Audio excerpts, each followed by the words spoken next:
गांव में मोहन और सोहन नाम की दो दोस्त रहा करते थे। मोहन बहुत मेहनती था, लेकिन सोहन कोई काम नहीं करता था और सब कुछ भगवान के भरोसे छोड़कर बैठ जाता था। एक दिन भाई, अब तो परिवार भी बढ़ रहा है। अब उनके लिए घर बनाना पड़ेगा। हाँ यार, कहे तो तू सही रहा है, लेकिन क्या करें? भाई, एक काम करते हैं, जमीन ले लेते हैं और उस जमीन पर खेती करते हैं। अनाज का अनाज उगेगा और फायदा भी होगा। हाँ, तू सही कह रहा है। चल साहूकार अमीर चंद के पास चलते हैं और जमीन का भाव पता करते हैं। दोनों मिलकर साहूकार के पास जाते हैं। जी, हमें 1 बीघा जमीन खरीदनी है। तो खरीद लो, हमने मना किया है।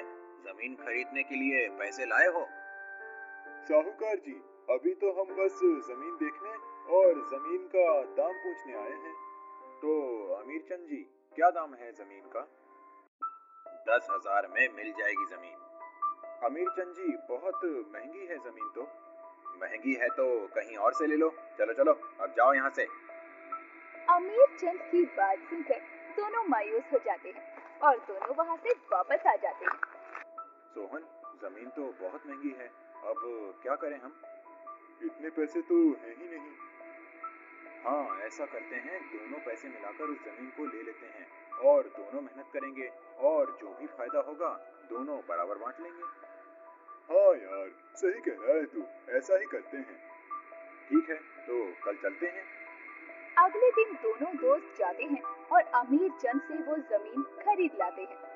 अब सब ठीक हो जाएगा। हाँ, बस अब जमकर मेहनत करनी है। तू चिंता मत कर, भगवान सब अच्छा करेंगे। क्यों ना हम आज से ही काम पर लग जाएं? एक काम करो, तुम जाओ, मैं भगवान से प्रार्थना करके आता हूँ। मोहन जाता है और खेतों को जोतने लगता है और इधर सोहन भगवान की पूजा करने लगता है। शाम को जब मोहन वापस आ रहा होता है तो सोहन उससे कहता है, अरे मोहन, तू चिंता मत कर, हमारी फसल बहुत अच्छी होगी। हाँ, आज मैंने पूरे खेतों को जोत दिया, बस अब उसमें बीज बोना बाकी है। हाँ, चल जाकर के तू भी आराम कर ले और मैं भी कर लेता हूँ। दोनों अपने अपने घर जाते हैं और सो जाते हैं। अगले दिन मोहन सोहन के घर जाता है। चल सोहन, बाजार चलते हैं और बीज ले आते हैं। तुम जाओ, मैं अभी पूजा कर रहा हूँ, मैं तुम्हें खेतों पर ही मिलूंगा। मोहन बाजार जाता है और बीज लेकर वापस खेत पर आ जाता है, लेकिन उसे सोहन वहाँ नहीं मिलता और वो बीज बोकर वापस आता है और सोहन से पूछता है, तुम खेतों पर क्यों नहीं आए? वो मैं भगवान की पूजा कर रहा था। सोहन इसी तरह भगवान की पूजा करता रहता था और मोहन खेतों में मेहनत करता रहता था।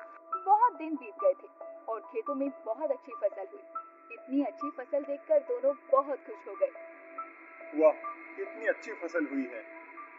हाँ, सब भगवान की ही देन है। तुम एक काम करो, आज से ही कटाई शुरू कर दो। मैं अभी इतनी अच्छी फसल के लिए भगवान को धन्यवाद देकर आता हूँ। मोहन कटाई शुरू कर देता है। थोड़े ही दिन में पूरी कटाई हो जाती है। चलो, कटाई तो हो गई, अब इसे बराबर बराबर बांट लेते हैं। बराबर बराबर क्यों? मैंने बहुत मेहनत की है, मुझे फसल का ज्यादा हिस्सा मिलना चाहिए। अच्छा, अगर ऐसी बात है तो मैंने तो दिन रात भगवान की प्रार्थना की है, इसीलिए फसल का ज्यादा हिस्सा मुझे मिलना चाहिए। इसी बात को लेकर दोनों में बहस हो जाती है और ये बहस इतनी बढ़ जाती है कि बात लड़ाई तक पहुंच जाती है और इंसाफ के लिए दोनों गांव के मुखिया के पास जाते हैं और सारी बातें बताते हैं। उनकी बातों को सुनकर मुखिया जी भी सोच में पड़ जाते हैं। थोड़ी देर सोचने के बाद उन्हें एक उपाय सूझता है और वो अपने गोदाम से 2 चावल की बोरियां मंगवाते हैं। ये लो, तुम इन बोरियों से सारे कंकड़ साफ करके कल सुबह वापस आना और जो भी ये काम पहले कर देगा उसे ही फसल का ज्यादा हिस्सा मिलेगा। मुखिया जी, हम इंसाफ मांगने आए हैं, आपसे काम मांगने नहीं।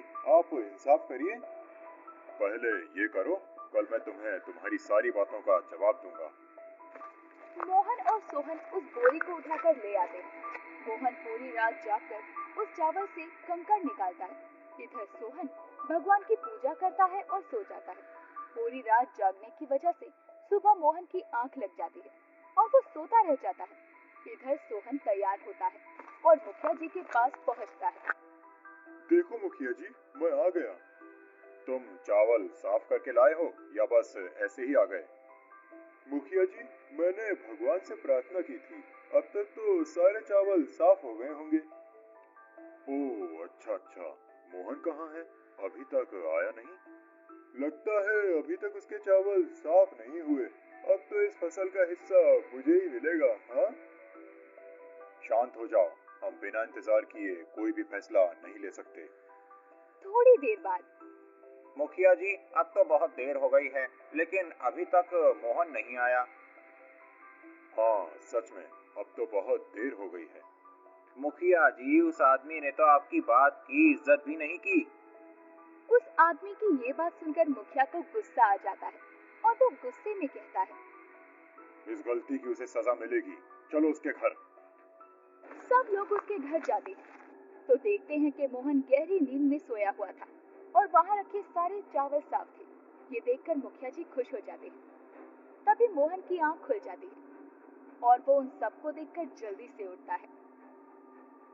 मुखिया जी, मुझे माफ कर दो। मैंने पूरी रात चावल साफ किए थे, जिसकी वजह से मेरी आंख लग गई और मुझे पता ही नहीं चला कि मैं कब सो गया।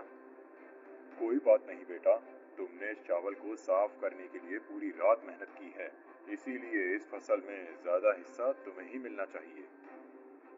लेकिन मुखिया जी, ये तो अन्याय है। मैंने तो भगवान की आराधना की थी। जाओ देखो, तुम्हारे चावल साफ हुए हैं। सोहन भागा भागा जाता है। इधर मोहन की मेहनत को देखकर मुखिया जी खुश हो जाते हैं। थोड़ी ही देर में सोहन वहाँ आता है और सोहन को देखकर मुखिया जी कहते हैं, क्या हुआ सोहन?